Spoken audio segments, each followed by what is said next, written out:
This show at Museu Tàpies is the first larger presentation of the work of this artist in a museum context. He died in 2003. He was born in 1952.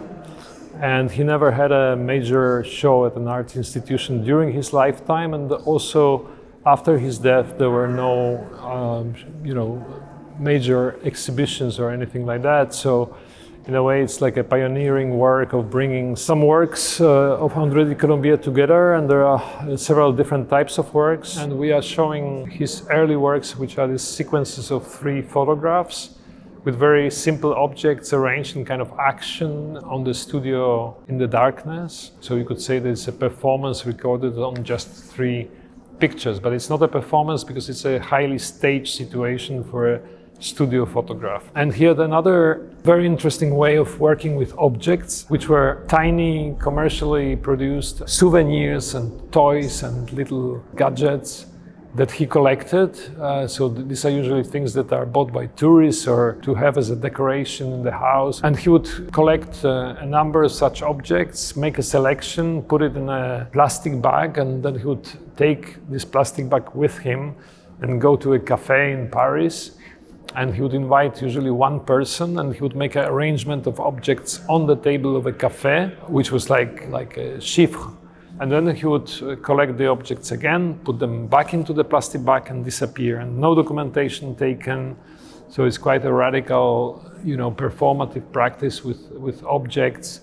So the objects that we are showing, they are not meant for museum presentation, but they were like an inventory of things. So he was not an artist who wanted to reach thousands of people with his works, but it was all about very personal communication in case of these works with objects. But there's another kind of work in which he not only used his handwriting, but also he would collect postcards and he would paste them usually in the center of a large sheet of reflective Chromolux paper in different colors.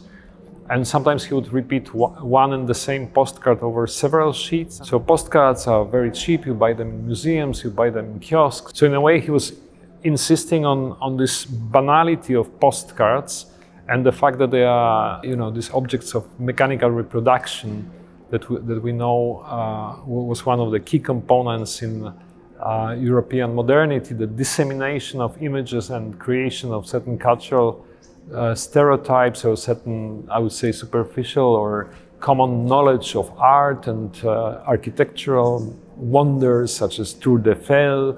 He was trying to probe into this world of images and try to make it a bit more personal and to kind of suspend the moment of reflection on those images that normally are just so common that we don't look at them anymore. So he kind of forced us to look at them again and maybe discover something very unusual in them.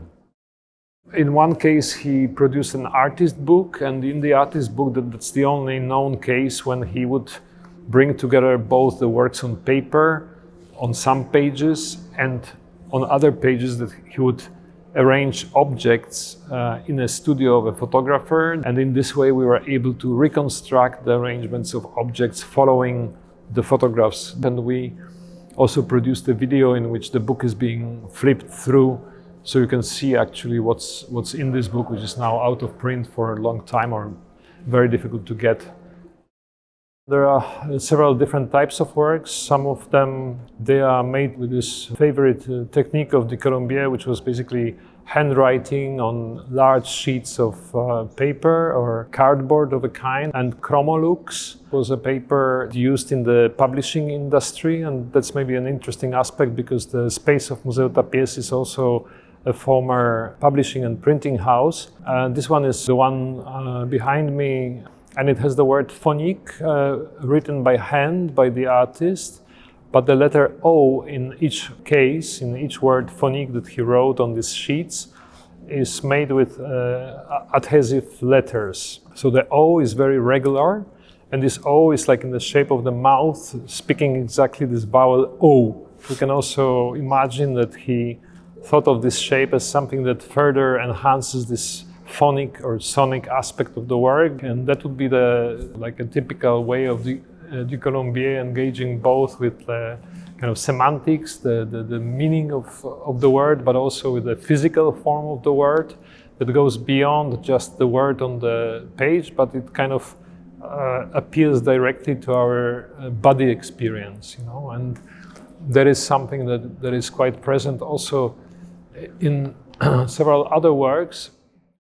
This exhibition is titled André Colombier, a lyrical point of view, and the lyrical point of view is the title of a very short text that Colombier published in a small catalog in the 80s, and it's one of the 3 texts that could be attributed to him. We don't really know if he wrote this text completely or if they were edited by somebody else. It's a poetic text in which he's basically declaring something like a personal position, which could be called the lyrical point of view, that I think would be opposed to the way of looking at things mostly from utilitarian perspective, to see the world as a kind of poetic combination or constellation of objects, words, persons, meanings that go with all those, and to create a kind of larger picture.